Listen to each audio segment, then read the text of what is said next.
Okay, so I'm gonna do just a quick little video on the torque wrench and how we're properly using it. So this crown's been cemented. We checked the contacts. We looked at the margins. We like the margin. We checked the occlusion. The occlusion is looking good to us. There's no excursive interferences. And it holds centric with shim stock when the patient is clenching, and pulls shim stock when they're lightly coming together.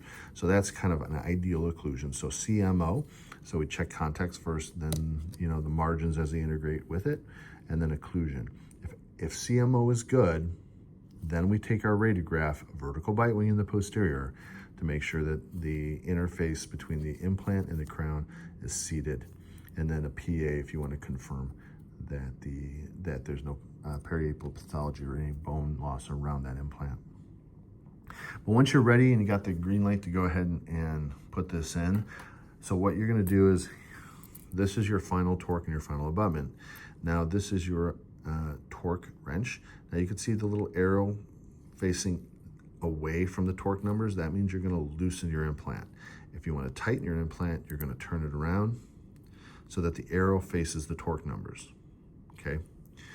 Anytime you're torquing, one of the things you want to do is you want to get the hand driver in first. You almost want to go down, loosen it just a little bit, and then hand tighten it down, so you know you've engaged in the actual thread, so you're not off the threads.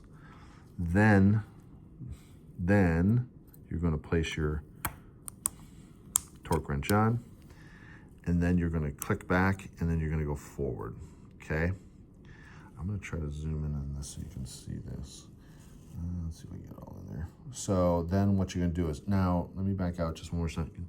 Never use this to turn it, always use this. So you want to have a you want to grab this. So finger goes on top of the hand wrench.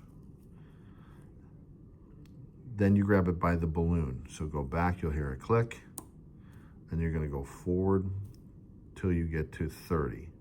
Now mine's not going to go to 30 only because it's in this 3D printed model. It's not meant to be torqued, but I'm going to simulate it. So let me zoom in here real quick. So you're grabbing the balloon and you're going to torque to 30. Once you get to 30, release. Okay. Once you release that, you're going to give it 10 to 15 minutes for the settling effect to occur on with the metal. So what happens is there's like a settling effect. The metal kind of compresses and then it relaxes. And when it relaxes, you'll find that you can go back one more time after 10, 15 minutes, go back and you'll feel it turn again to 30. And once you hit 30 again, you're done. Again, always using the balloon, never using this, because if you just keep on doing this, you'll just keep on over torquing. This is the balloon pulls until you hit 30. Now you're done. Now the reason why this is 30 is because on the tie bases that go with the DO implant, they're 30 Newton centimeters.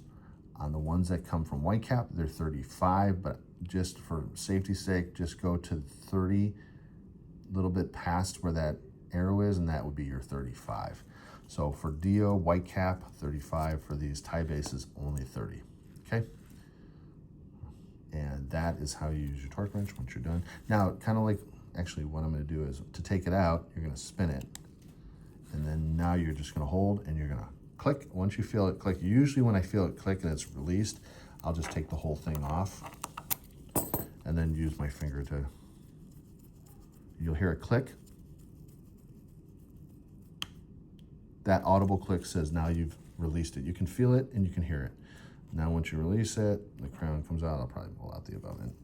But now the whole thing comes out and you are, let me widen out the shot, and you are all done.